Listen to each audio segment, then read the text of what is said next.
Hola y bienvenidos de vuelta al curso. Este video explica la estrategia estadounidense hacia Latinoamérica y el Caribe entre 1939 y 1945. Esta estrategia, también llamada la política del buen vecino, utilizó un abordaje económico y diplomático en lugar del intervencionismo militar que predominó en el periodo previo.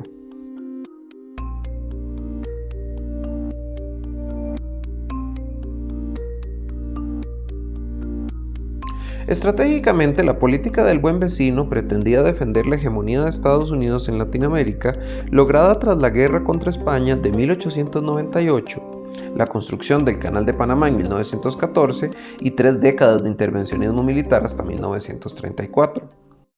Para inicios de la Segunda Guerra Mundial, Estados Unidos percibía que la Alemania nazi era su principal rival geopolítico a escala global.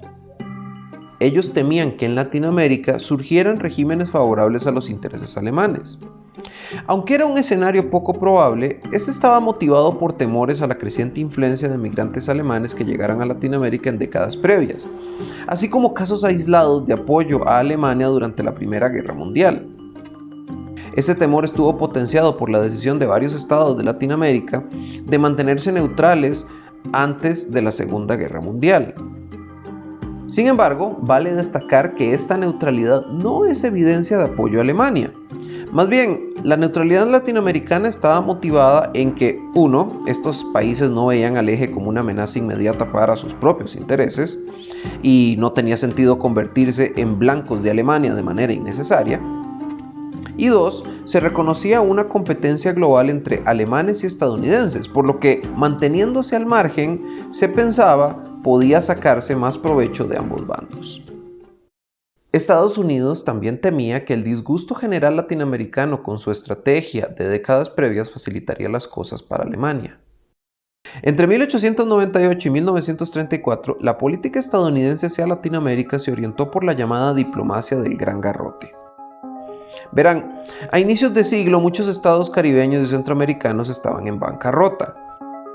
Estados Unidos temía que sus acreedores, principalmente europeos, demandaran la construcción de bases navales como medio de pago. Ello implicaría presencia militar europea cerca del Canal de Panamá, en contradicción con la doctrina Monroe y las aspiraciones estadounidenses de dominancia hemisférica. Para evitar esto, Estados Unidos optó por invadir estos países y organizar el pago de sus deudas públicas para así mantener a los europeos fuera de la región.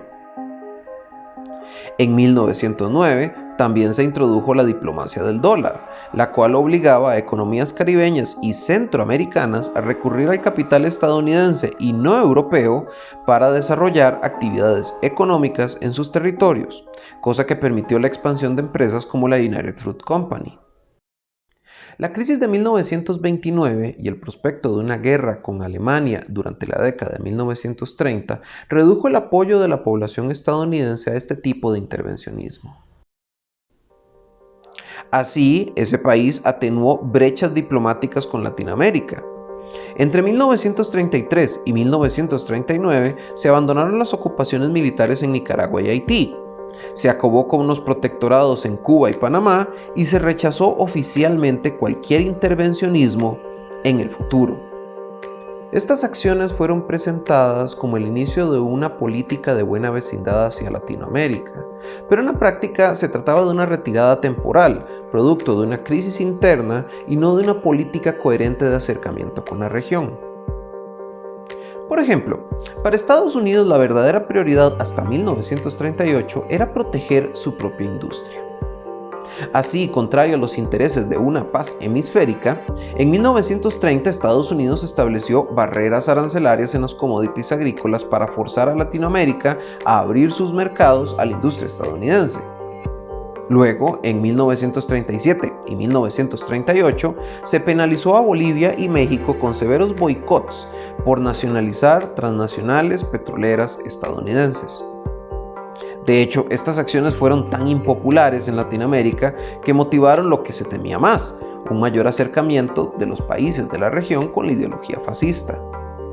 Así, algunos líderes de la región se convirtieron en promotores activos de Alemania.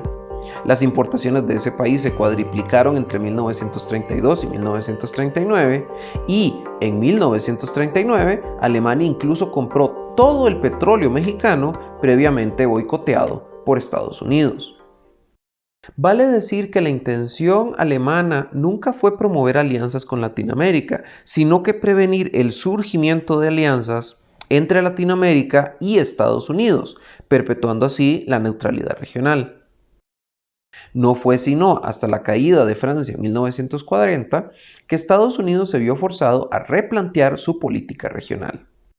En esta etapa, el objetivo estratégico de Estados Unidos era defender su hegemonía hemisférica. Para ello ocupaba que Latinoamérica cortara lazos diplomáticos con Alemania y cooperara permitiendo acción militar estadounidense para evitar la presencia alemana en la región. Entre 1938 y 1940 se avanzó con la creación de una zona neutral hemisférica y un débil pacto de defensa mutua. Pero Latinoamérica no tenía intención de que Estados Unidos dictara política militar o desplegara tropas en sus territorios. Así, su propuesta era que Estados Unidos financiara la modernización de los ejércitos latinoamericanos y promoviera el desarrollo regional a cambio de más colaboración. Aunque Estados Unidos aceptó estas condiciones, en la práctica no podía cumplirlas, pues solo el rearme militar estadounidense y los compromisos militares adquiridos con Gran Bretaña y luego la Unión Soviética hacían imposible financiar también la militarización latinoamericana. De este modo, Estados Unidos optó por una estrategia variada y menos ambiciosa. El uso de la fuerza siempre fue un último recurso y fue utilizado explícitamente en Panamá en el golpe de estado de Arnulfo Arias, simpatizante alemán, en 1941. Sin embargo, la estrategia fue predominantemente menos intervencionista. En la medida de lo posible, Estados Unidos ofreció dinero y armas a países latinoamericanos, siempre optando por utilizar una estrategia de divide y vencerás para garantizar su colaboración. Por ejemplo, en 1943, Estados Unidos presionó a Chile a cortar lazos con Alemania, ofreciendo ayuda militar a Perú y Bolivia, los rivales regionales de Chile. Algo similar se hizo con Argentina desde 1942.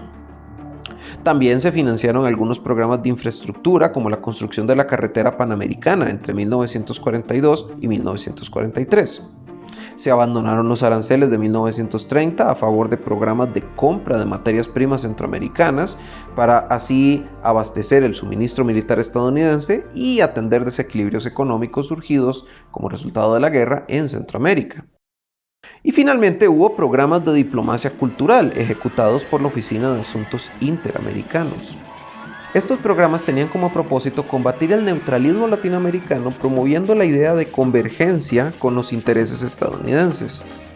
Usando propaganda en la forma de películas de Hollywood, medios de prensa y programas radiales, se comunicaron ideas de cooperación mutua y se minó el apoyo público al neutralismo regional.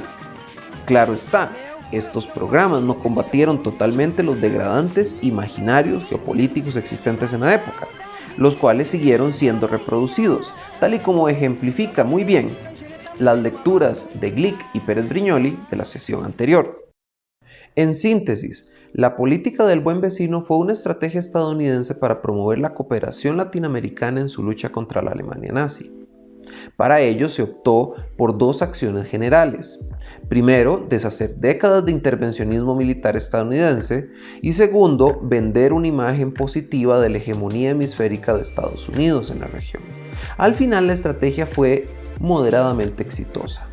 Por un lado, exceptuando a Centroamérica y el Caribe, los esfuerzos estadounidenses no contrarrestaron el neutralismo latinoamericano, sino hasta 1944, cuando el resultado de la guerra estaba ya completamente decidido. Pero por otro, Estados Unidos logró reclutar el apoyo silencioso de élites locales y regímenes de la época, los cuales optaron por evitar acciones que complicarían las cosas para ese país a cambio de muy pocas concesiones. Así, el resultado final fue la creciente dominancia estadounidense sobre Latinoamérica, especialmente en lo económico, cultural y diplomático, con los cuales se abrieron nuevas avenidas de influencia geopolítica de Estados Unidos sobre la región. Con la suspensión del comercio, la devastación de Europa y los programas de abastecimiento de materias primas implementados durante la guerra, Estados Unidos se consolidó como el único mercado de Latinoamérica para el final de la Segunda Guerra Mundial. Al mismo tiempo que la propaganda de la época generó gran aceptación por este país en la región, desplazando cualquier otra influencia europea. En pocas palabras, la política del buen vecino ayudó a consolidar la hegemonía estadounidense y no a debilitarla.